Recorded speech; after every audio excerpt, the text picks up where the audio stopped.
Well, you've been getting in touch and with us now to take your calls about children going off the rails and how to keep them on it. We've got the psychologist and the parenting expert, Liz Fraser. Nice to see you, Liz. Generally, any advice before we kick off on this? I think the general thing to remember all the time with this is that it's a very natural thing to happen, and all parents should expect something like this to happen, some rebellion, some behaviour that you don't like, that you disagree with, you disapprove of. This is going to happen. Expect it to happen, and it's just how you deal with it. How you deal with it? Authority, which I would impose, or negotiation, which Ruth would tend to impose?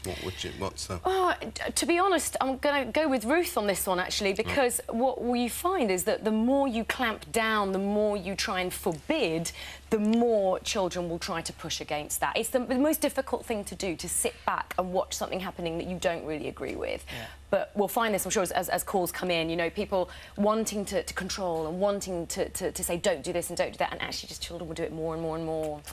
It's quite hard. Just raise that, because that's always the dilemma, isn't it? Let's get straight onto the calls. We've got Sarah waiting. Morning, Sarah. Morning. What's your problem, Sarah? Basically, my daughter started upper school in September just gone. She done very well in her throughout lower school. She was almost popular because of that, because she did so well. But since starting the secondary school, it's almost now like it's not cool to do well. If she does do well in anything, if I praise her, for example, if I put anything on Facebook or any of the networks, any pictures of her certificate, she'll automatically go berserk. I have to take them down. I can't tag her in anything because she's genuinely embarrassed about it. This particular club it is, because it's nerdy, if you like. Yeah, exactly. Well, I mean, Sarah, what you're saying is what happens to so many parents at exactly this stage, actually. It's that transition up to secondary school, isn't it? Where suddenly all these nice things that they did when they were very keen and very enthusiastic, they don't want to do them anymore. It is a completely normal thing. This is so natural. Heartbreaking for you, because what you see is your enthusiastic, talented child, you know, suddenly hands down, not answering questions, or not wanting to be cool. I think really, almost the only thing you can do is to make sure that she's still enthused at home and that you still throw things her way that are fun to do.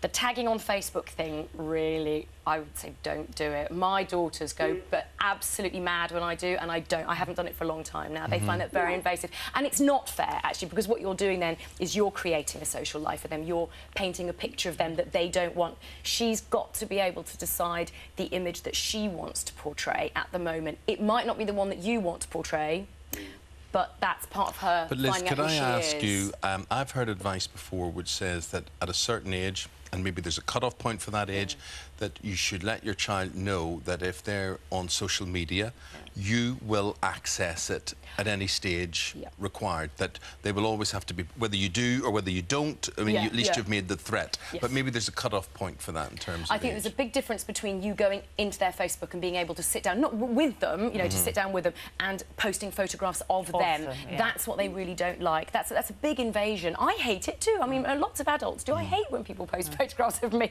because I'm a bit, you know, controlling. Like everybody, I'm insecure.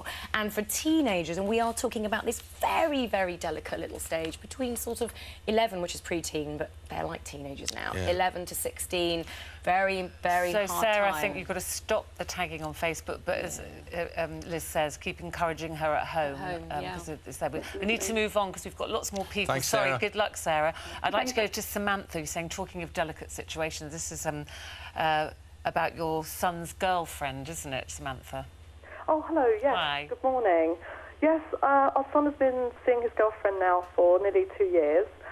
We've tried to accept her into the family, but that's failed on several occasions. She's got some hold over him. We think it's mostly sort of driven by money, which we have tried to stop, but it just pushed him away even further. And we've tried talking to him, but all he says is that we just don't want him to be happy. So we've tried everything, and it seems to be failing. And how old is he, Samantha? He's 16. 16, and they're not keen on the girlfriend. Yeah. Tricky, very tricky. 16. He's been seeing her for a couple of years. I mean, you say that you're trying to welcome her into the family. Actually, you don't you don't really need to do that, if you know what I mean. No, She's his girlfriend, and unfortunately, we can't choose our children's partners. Sadly. You can't. sadly. You just can't. Very sadly. And if it becomes something that you try to do, he will just hold on and hold on and hold on. Yeah. And I think really, unless it's a real catastrophe for him, just let him be with who When he you wants say you've to be tried with to and- welcome her into the family, do you mean invited her round for Sunday lunch or something? I mean, she used to take us to college every day, we'd cook dinner, she'd have meals with us. My husband's not particularly keen and doesn't want her in our sort of home. I bet she's picking up on that, Yeah, I bet she is.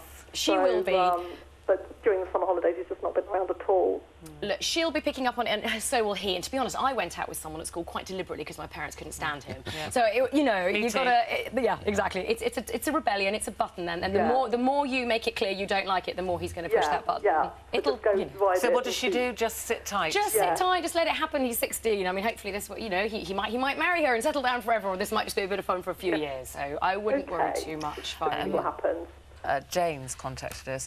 There were so many people in my school year who were into drugs and alcohol. I felt as if I didn't fit in, but I couldn't bring myself to do that. Do you have advice for teens who have got friends who are doing this, but you want to say no? I'm actually amazed that there's this coming, because I think it's a really responsible question to ask. This is a person, a child themselves, saying, I feel under pressure to do this and I don't want to and I don't know what to do. We all remember being there, and it takes such self-confidence at that age to say, I don't want to do this, I don't want to smoke, I don't want to drink. And really, the only thing that the parents can do is to keep praising that and to really...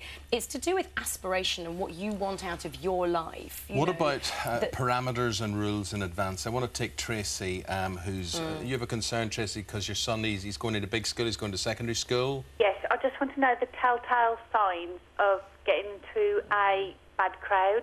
Yeah.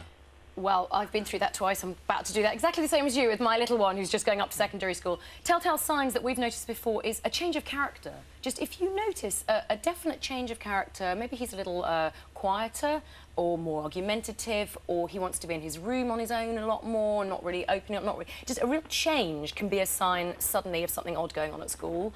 So that's something to watch out for. But again, this is a period of change. They are going to change very rapidly anyway. At school, like the previous caller said, her daughter's always been so good, suddenly isn't doing so well. Teacher-parent evenings are suddenly become important. At primary school, they're important for different reasons, but at this stage, the teachers are a real window into any change at school. So I think having a very good relationship with their form teacher and their class teachers, by the time they get to Christmas, if they've noticed a change, he's not putting his hand up so often, he's not answering questions, that can be just something to watch out for. Liz, all appreciated. Thank you very much. It might all be fine, Tracy. Absolutely, of course it might all be fine as well. This is normal. This is all so normal. Yeah. This is a very difficult stage. We have to let it happen, and it's very hard to do as parents. You have to let them go. Yeah, a little do. bit, unfortunately. Exactly. Yeah. Dr. Liz, thank you very much indeed.